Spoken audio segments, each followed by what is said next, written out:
Hello friends, இந்த சொர்ணரைஸ் சேனலில் இன்றைக்கி நம்ம பார்க்குறது ரொம்ப சுலபமாக ஆன்லைன் இதிலெல்லாம் நீங்கள் போட்டு ரொம்ப காஸ்ட்லியாக வாங்கிட்டுருக்க எண்ணெயை நம்ம வீட்டிலையே எப்படி ஹேர் க்ரோத்துக்காக காய்ச்சலாம் அப்படிங்கிறது தான் பார்க்குறோங்க.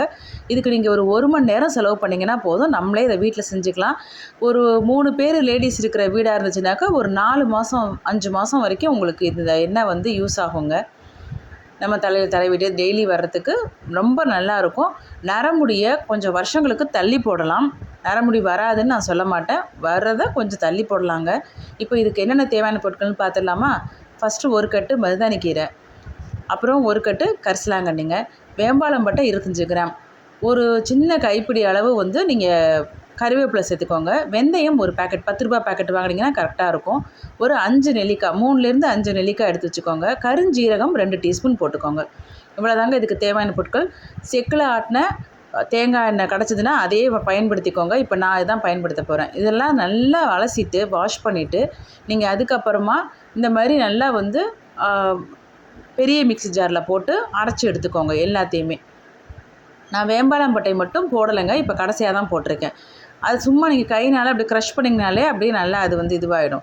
இப்போது கரெக்டாக 1/2 லிட்டர் எண்ணெய் எடுத்திருக்கேங்க. இது நமக்கு அப்படியே அந்த 1/2 லிட்டர் எண்ணெயை நமக்கு கிடச்சிரும். திரும்ப நீங்கள் இதெல்லாம் போட்டு காய்ச்சணுன்னா இப்போ பக்குவம் பார்த்திங்கன்னா, நம்ம இப்போ அடுப்பை வந்து ஸ்டவ்வை ஆன் பண்ணிவிட்டு, இப்போ நான் இன்னும் ஆன் பண்ணல பாருங்கள், இப்போ தான் ஆன் பண்ணி இது ஒரு 10 நிமிஷம் ஆகுதுங்க. அந்த கலர்லாம் அப்படியே அதில் இறங்கியிருக்கு பாருங்கள். அந்த எண்ணெயில் நல்லா இந்த மாதிரி கொதி நிலைமை வந்ததுக்கப்புறமா நம்ம ஒரு திரிநூல் போட்டு ஃபஸ்ட்டு நீங்கள் அதில் ஏற்றி பாருங்கள்.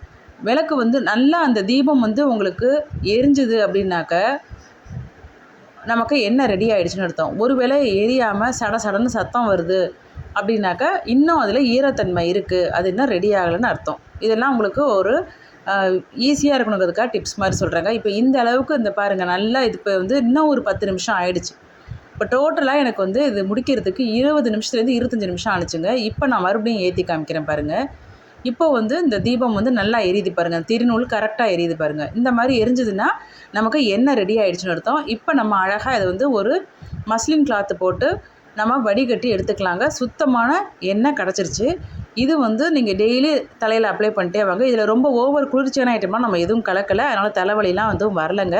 எங்கள் வீட்டில் நாங்கள் இது ஒரு 20-25 வருஷமாக பயன்படுத்திட்டு வரோம். இந்த மாதிரி செஞ்சுட்டு ரொம்ப நல்லா இருக்குது. பிடிச்சிருந்ததுன்னா நீங்களும் இந்த மாதிரி செஞ்சு பாருங்கள். நம்ம சேனலை சப்ஸ்கிரைப் பண்ணிக்கோங்க. Bye friends.